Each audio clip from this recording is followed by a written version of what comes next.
Alors, Béat Hashem, le Zohar de ce matin, l'Unishmat, Sam Sabach, Bar Alia. Il dit ici, le Zohar, Osri la Gefeniro. Yaakov Avinu, dans la paracha de Vaïchi, il veut dévoiler l'avenir du Mashiach. Quand il va venir Mashiach, quand il va sauver le peuple d'Israël. Mais Hachem ne voulait pas, parce que ce n'était pas encore le moment.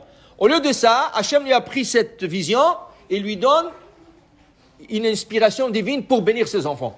Chaque enfant, il a eu sa beracha. Le Zohar se concentre ce matin sur l'enfant numéro 4, Yehuda. Ma bracha chez Yehuda, quelle était la bracha de Yehuda? Lo yasur shevet mi Yehuda. Kol malchei Israël, tout le roi d'Israël, il vient de Yehuda. Tu ne peux pas avoir un roi qui n'est pas de Yehuda, de la tribu de Yehuda. Okay? Et en plus de ça, ils te disent que le premier roi d'Israël n'était pas de Yehuda. Qui était? C'était le roi Shaoul. Ezem Shevet, quelle tribu il était? Binyamin.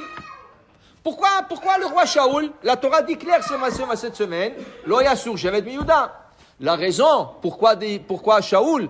Parce qu'Hachem savait que le premier roi d'Israël, il va mourir dans la guerre. Alors il ne voulait pas que ce soit de la tribu de Yehuda. Parce que Yehuda, c'est une dynastie qui ne peut pas mourir, il doit se remplacer. Alors qu'est-ce qui est arrivé? Hachem a nommé quelqu'un de la tribu de Binyamin, okay? Et ensuite de ça, c'était David Amelech qui a pris la place. Shaoul, David et la dynastie de la famille de Yehuda, de David. Alors il dit ici le Zohar. Alors ici, une de Berachot qui lui a donné à Yehuda, Osri la Gefeniro. Mazi Hiro, c'est un jeune âne. Un jeune âne, ils attachent l'âne à la vigne, à une vigne, et il remplit les sacs qui se trouvent sur les deux côtés de l'âne. Et il remplit d'une vigne, il remplit 2 sacs pleins de raisins. Tellement il y avait de la bracha dans la région de Yehuda. Yehuda, c'est la région là où il y avait Yerushalayim et toutes les régions autour. Okay? Et après il dit, Geffen, la vigne. Pourquoi la vigne? Moi c'est Geffen. Maï Geffen. Dit le Zohar, Geffen, Zakneset Israël. Ça c'est l'assemblée d'Israël. Et il dit ici, Amaïkra Geffen. Pourquoi il s'appelle Geffen? Et la ma Geffen lo mekabla ala netia achra, achen ame Knesset Israël, lo mekabla achra, ela kutsha bechu. Tous les arbres, tu peux leur greffer. Tu peux prendre une pomme avec une poire greffée. Tu reçois une pomme chinoise. Okay?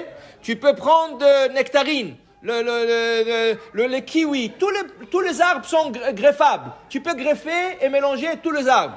Mais il y a un seul arbre, en vérité il y a 2, mais un qui est connu, qui n'est pas greffable avec des autres, c'est le geffen, c'est la vigne. Pourquoi? La vigne peut se greffer rien qu'entre elles. Okay? Entre le raisin blanc et noir, raisin avec pépin, sans pépin. Entre eux, ils se mélangent, mais ils ne se mélangent pas avec un autre arbre. Et c'est d'ailleurs, le Midrash, il dit, c'était la plante que Noach, il a mis dans la Teva.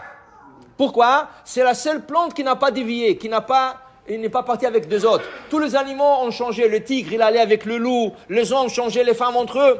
La vigne, comme elle ne change pas de famille, elle était pure, elle est rentrée dans la Teva. Et c'est pour ça que Noach, il a planté la vigne tout de suite en sortant de la Teva. Alors il te dit ici, Am Israël est comparé au Geffen. Pourquoi au Geffen? Comme la vigne ne change pas qu'en sa famille, ainsi Am Israël ne change pas à Kadosh Baruch Hu. Am Israël toujours reste fidèle à Kadosh Baruch Hu. Et c'est pour ça qu'on dit, quand il y a 2 familles qui se marient, qu'est-ce qu'on dit? Inve à Geffen, inve à Geffen. Ça c'est 2 bons grappes. Ça veut dire 2 bons raisins qui se marient entre eux pour donner un bon vin. Ça veut dire que les enfants qui se marient, l'homme et la femme, okay, entre nous, entre juifs et tout ça, ça va donner un bon vin. Baruch Adonai Le'olam. Amen ve amen.